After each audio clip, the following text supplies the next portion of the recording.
Welcome, dear students. Today we will continue with our lesson, Let's March, which is a Nobel acceptance speech by Kailash Satyarthi. So let's begin.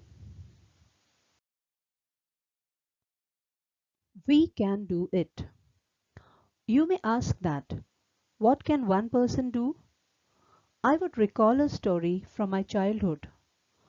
A heavy fire had broken out in the forest, and all the animals were running away, including Lion, the king of the forest. Suddenly, then he saw a tiny bird rushing towards the fire. He asked the bird, "What are you doing?" To the lion's surprise, the bird replied, "I am going to extinguish the fire." The lion laughed and said, "How can you do it, keeping just one drop of water in your beak?" The bird was adamant, and she said, "I am doing my bit." Now, this narration is a clear indication that we need to ask ourselves what I can do and put our best foot forward. So let's watch the video about the story of the hummingbird narrated by Kailash Satyarthi.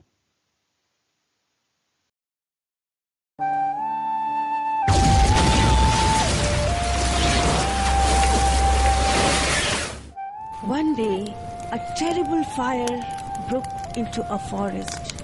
The entire woodland was suddenly engulfed by a raging wildfire. Frightened, all the animals fled away from their homes and ran out of the forest to save their lives. They hurriedly crossed the stream and were watching their home getting destroyed by this fire.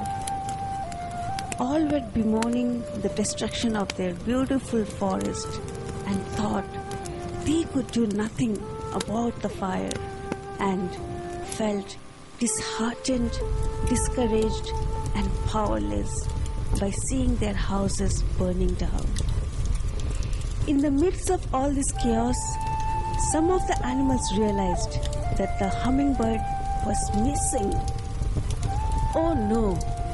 Maybe the hummingbird fell asleep and was burned in the fire, said the monkey.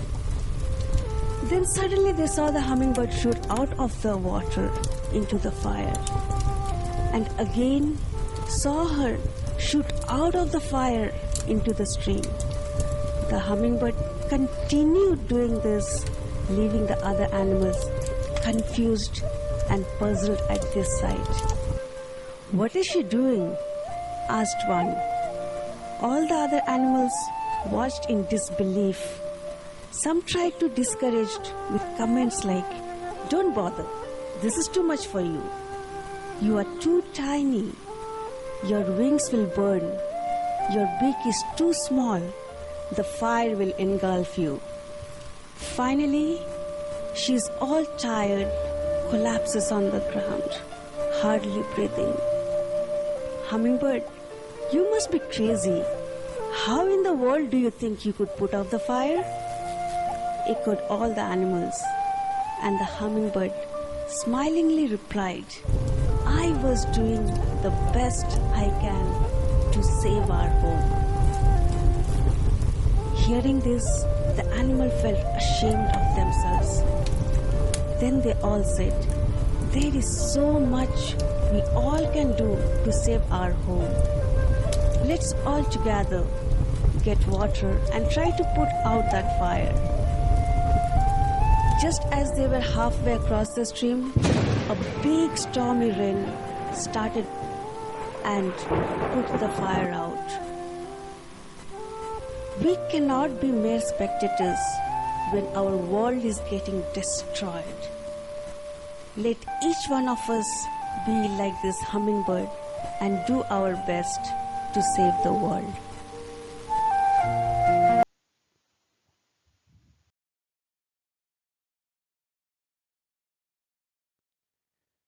"18 years ago, millions of individuals marched across the globe and demanded a new international law for the abolition of worst form of child labor, and it has happened We did it. Millions of individuals did it. Friends, we live in an age of rapid globalization. We are connected through high-speed internet. We exchange our goods and services in one single global market. Thousands of flights every day connect us from one corner to another corner of the globe. But there is one serious disconnect, and there is a lack of compassion. Let us inculcate and transform these individuals' compassion into a global compassion. Let us globalize compassion. So, kids, to be precise, 20 years ago, on January 17, 1998, the Global March movement began with an 80,000-kilometer physical march when millions of people marched together to put forth the message against child labor. Despite the pervasiveness of child labor across the globe, with more than 250 million child laborers, there was no singular international legislation for tackling its worst forms back in 1998. It was then, in the Global March, that 15 million people demanded for an international law on ending child labor and to protect the rights of children who faced slavery-like situations in domestic homes carrying out hazardous work. In today's globalized world, with high-speed internet, availability of global market and flights that can easily connect us from one part of the world to another, there is a dearth of compassion. That is, feeling of love and concern for others. As we escalate levels of globalization, it's high time we globalize compassion.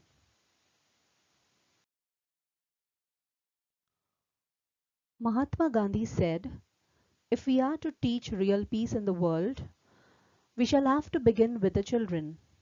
I humbly add, let us unite the world through the compassion for our children. I ask, whose children are they who stitch footballs yet never played with one? Whose children are they who harvest cocoa yet have never tasted chocolate? Whose children are they who are dying of Ebola? Whose children are they who are kidnapped and held hostage? They are all our children. Now Kailash Satyarthi quotes Mahatma Gandhi by saying that children will pave the way to world peace. Then, talking about one of the most played game around the world, football. You know, kids, the footballs Australian children punt, pass, and catch in weekend games are stitched by India's poorest children who work in appalling, dangerous, and illegal conditions for as little as rupees 7 a ball, which can take more than an hour to stitch together the four pre-cut panels of a football. Stitchers often end up with chronic back injuries from the unnatural sitting position. They regularly pierce their fingers with the sharp, heavy needles or slice their hands on the wax-coated strings. Working inside and in the dark strains child stitchers' eyes and leads to vision disorders. And all of this for the sake of 4 rupees to 7 rupees a ball? Is it worth?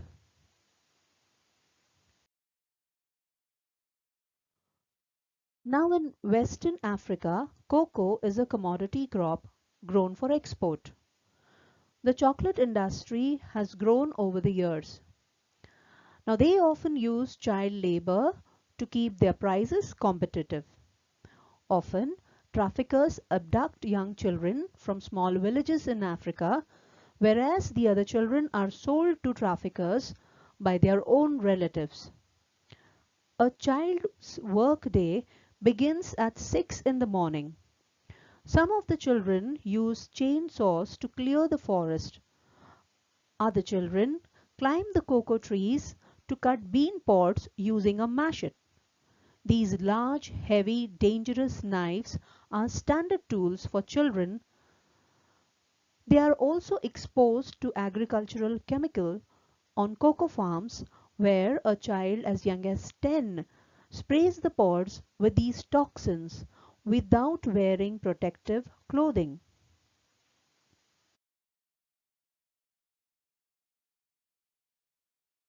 These children are forced to sleep on wooden planks in small windowless buildings with no access to clean water or sanitary bathrooms. I wonder if these chocolate companies put a tagline on their chocolates saying, "Made with child labor," how many of us would still relish the taste of the chocolate?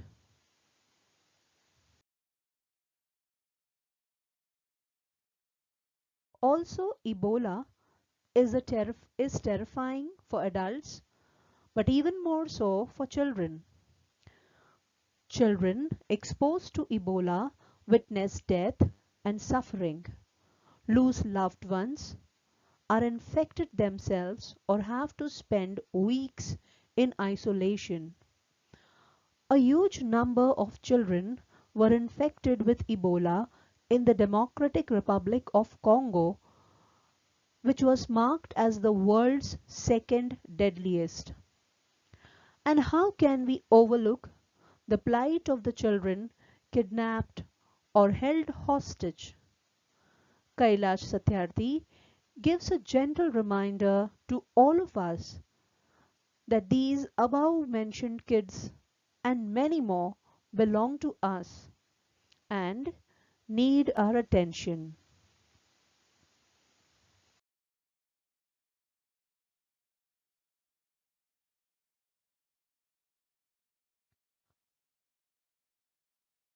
I remember an 8-year-old girl we rescued from intergenerational forced labor.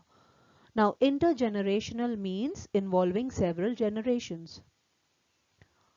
From stone quarries, where she was sitting in my car right after her rescue, she asked me, "Why did you not come earlier?" Her angry question still shakes me and has the power to shake the world. Her question is for all of us. What are we doing? What are we waiting for? How many girls will we allow to go without rescue? Children are questioning our inaction and watching our actions. We need collective actions with a sense of urgency. Every single minute matters. Every single child matters. Every single childhood matters.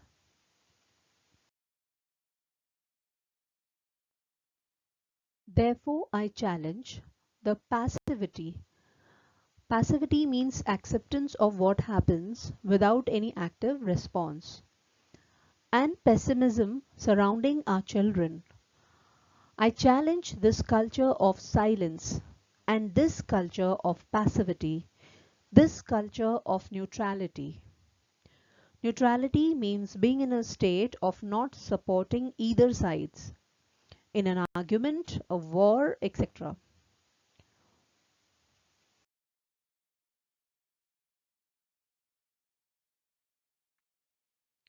You know, many workers in India's stone quarries, including children, die of incurable lung diseases to produce garden and kitchen tiles. In mines, children descend to the bowels of the earth through narrow, cramped, and poorly lit makeshift tunnels where the air is thick with dust. They constantly risk fatal accidents due to falling rock, explosions, collapse of mine walls, etc. In underground mining operations, children are often required to do the same work as adults. Now, Kailash Satyarthi quotes an example of an 8-year-old girl who asked him why he had not come to rescue her earlier. Her emotional plea is a question on our inaction, passive attitude, and negativity.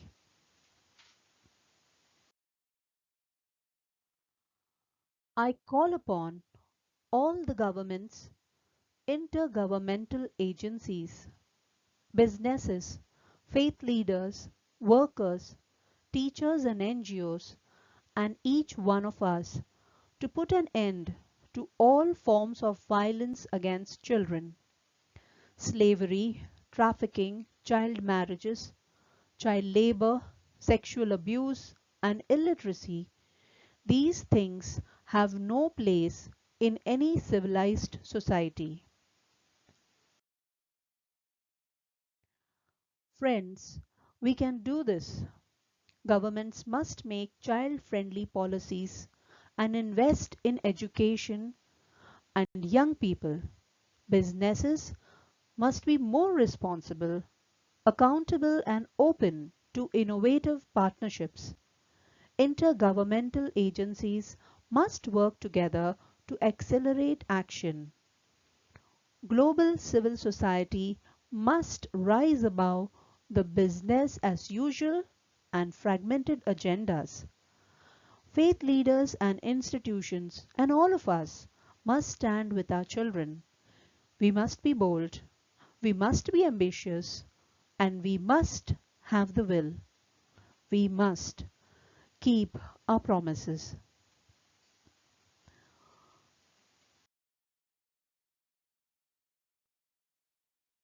Kailash Satyarthi says that there is a need to put an end to all forms of violence against children, which includes slavery, trafficking, that is, transportation and kidnapping of children for the purpose of slavery, forced labor, and exploitation. Then, child marriages. Do you know, students, 12 million girls marry before the age of 18 each year, almost one every 2 seconds. If we don't act now, then 150 million girls will become child brides by 2030. Then we have child labor. We have discussed in length about it. Also, sexual abuse and illiteracy among the major issues. Satyarthi urges the government to make child friendly policy and invest in education and young people. Businesses must be more responsible and accountable to check that child labor is not involved. They must be open to innovative, that is, discarding the old tradition and widening their horizons in trade.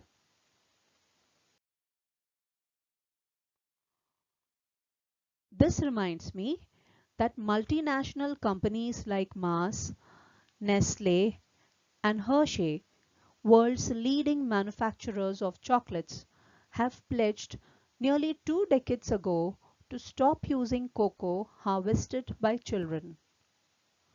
Now, intergovernmental, that is, involving two or more governmental agencies, they must come together and collaborate. Instead of solely concentrating on the business growth, it's time to look beyond and see how they can contribute to help the kids around the world. Even the faith leaders and institutions who can contribute a great deal as they have an access to finances and other accessibility. In short, all of us have a responsibility towards the children who need us, and we must step forward.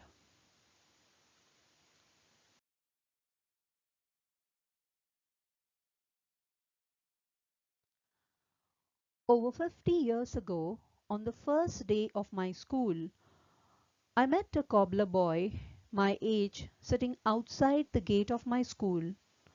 I asked my teachers, why is he working outside? Why is he not with us in the school? My teachers had no answer. One day I gathered the courage to ask the boy's father. He said, "Sir, I have never thought about it. We are born to work." His answer made me angry. It still makes me angry. As a child, I had a vision of tomorrow, a vision of that cobbler boy sitting with me in my classroom. Now, that tomorrow has become today. So, Kailash Satyarthi provides an example from his childhood where he wondered why a cobbler child did not study with him. He then had a vision of educating that cobbler child.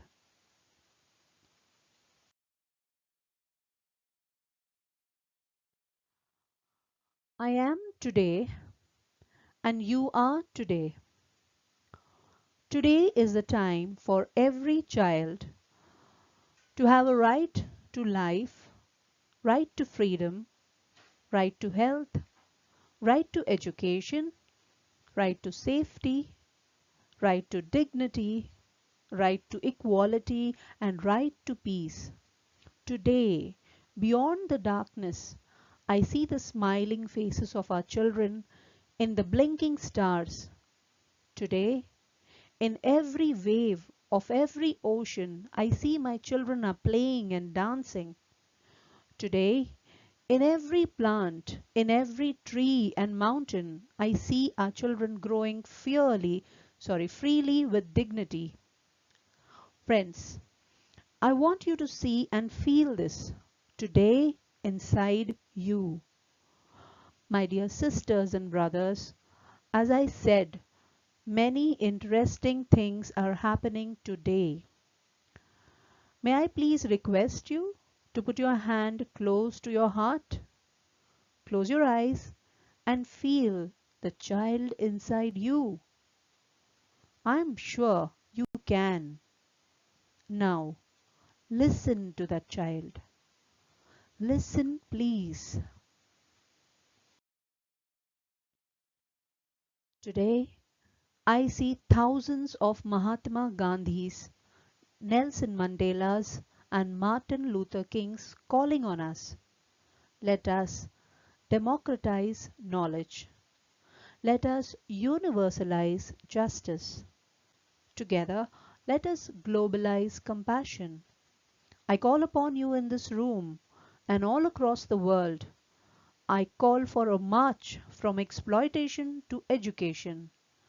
I call for a march from poverty to shared prosperity, a march from slavery to liberty, and a march from violence to peace.